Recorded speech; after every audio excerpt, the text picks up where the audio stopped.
This is the Alberni Weather Podcast. My name is Chris Alemany, and we're going to be looking at what we have coming as far as an atmospheric river.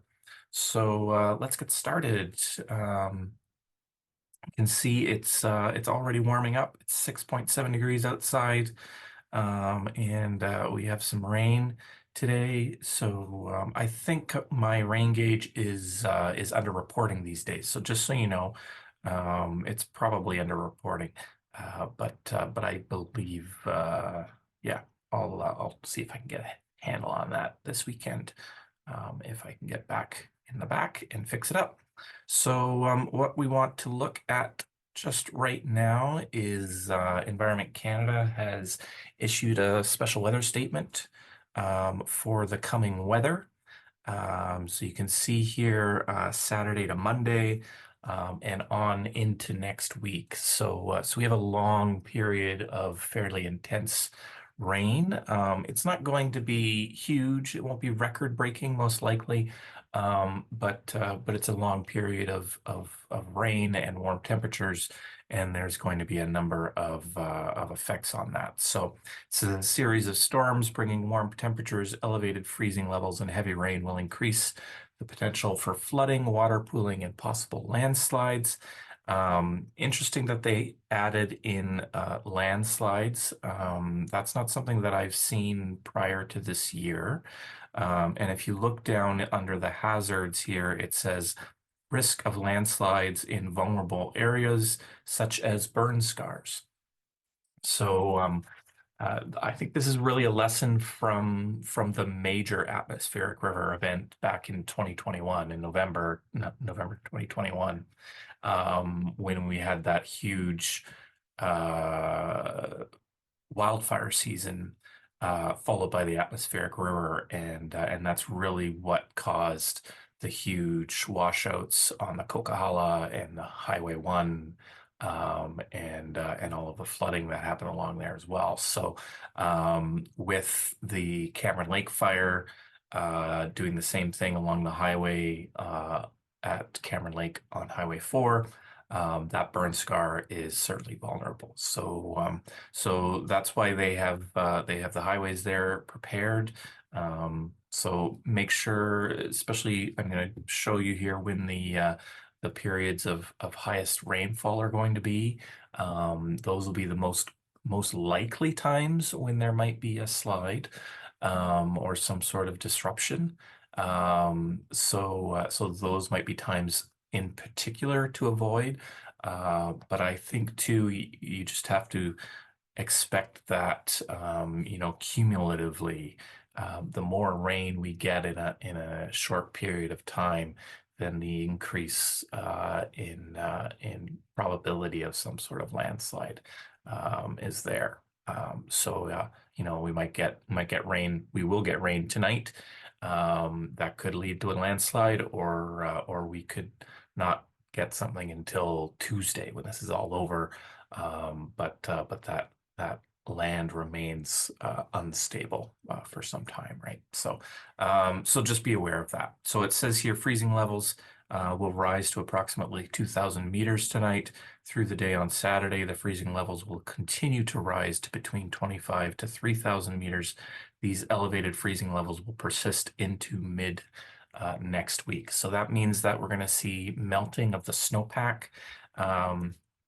If I look at the BC River Forecast Center, we'll be able to see that they have added some warnings and advisories for the area. There we go. So you can see the entire Vancouver Island and part of the Sunshine Coast are all under a flood watch. So that's more than a high stream advisory. That's an actual flood watch. If we go and look at their website is so silly because it actually just takes you back. But there we go. So flood watch for South Coast Vancouver Island, high stream flow advisory for the Lower Fraser and Central Coast. So we have a flood watch for Howe Sound, Vancouver Island, Fraser Valley North, including the tributaries of Coquitlam.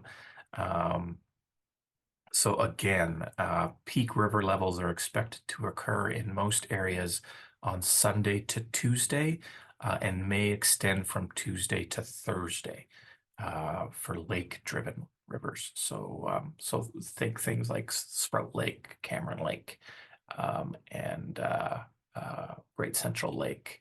Um, so certainly there's the possibility of flooding, and we want to be really aware of that. So with that in mind, why don't we look at the satellite right now?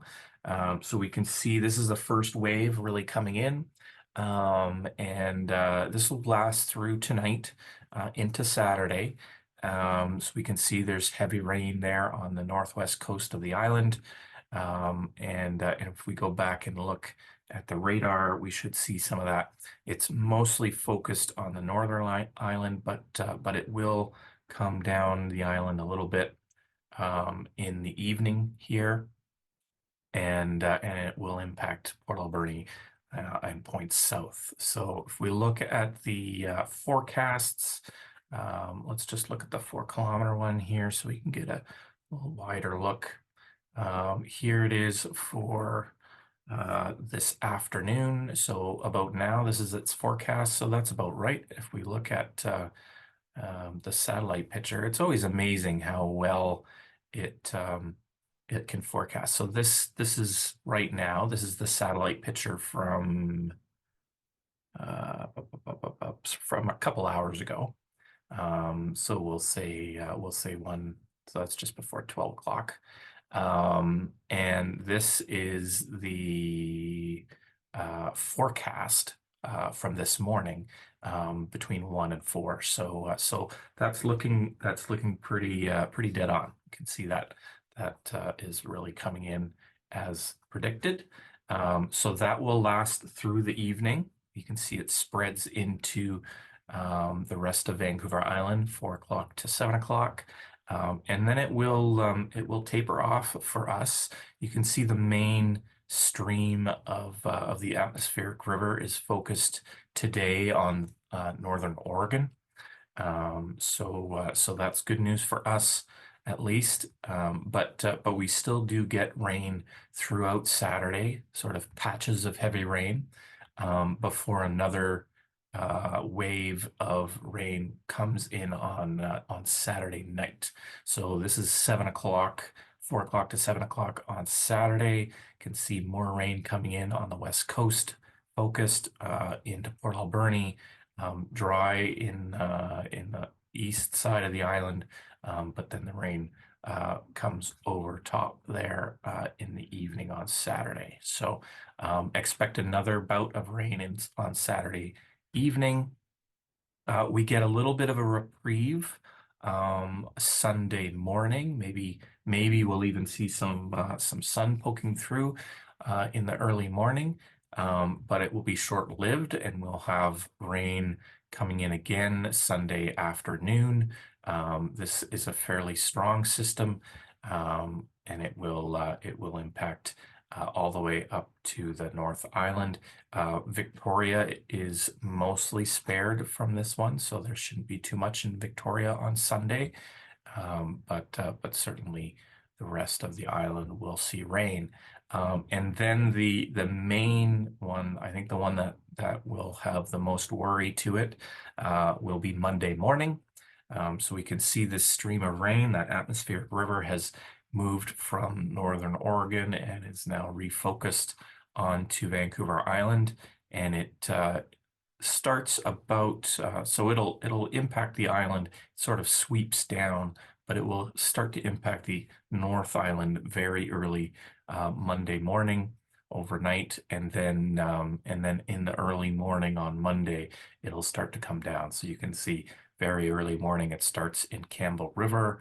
Then we'll move down to Port Alberni, Parksville by about sunrise, and then it will stay in around the central island there. So in the special weather statement, it says that there's some lack of confidence in exactly where the heaviest rainfall will be, and you can see why, because it's a fairly bright line here between where it starts and ends. So on this model picture, we can see that this southern island is dry, and the mid and north island are getting all of the rain, and that can change pretty easily. It tends to wave a little bit, so it's hard to predict exactly. But there it is later Monday. Then it will spread over the entire island by Monday evening, before finally moving off. So Monday is the biggest concern, but we'll really be leading up to it with a bunch of rain through the weekend. If we look a little further out, why they're worried about later next week, is really just the cumulative effect. So if we look at this here. So this the longer range model gives us a look way out to next week. So that's the Monday event, and you can see how focused it is on the island, on the central island in particular, going all the way down towards Hawaii, which is right there. So really picking up lots of tropical moisture, and then there is another system here, coming in for Tuesday, Wednesday. So I'll see it here. And you can see again Tuesday night, a strong band of moisture coming all the way up from the Hawaii area and straight into Vancouver Island. So that is a long ways away. That's Tuesday night, Wednesday morning. That is a very strong system. So it's not surprising that they are worried about that next week. But at the same time, that's a long ways away. So it could change.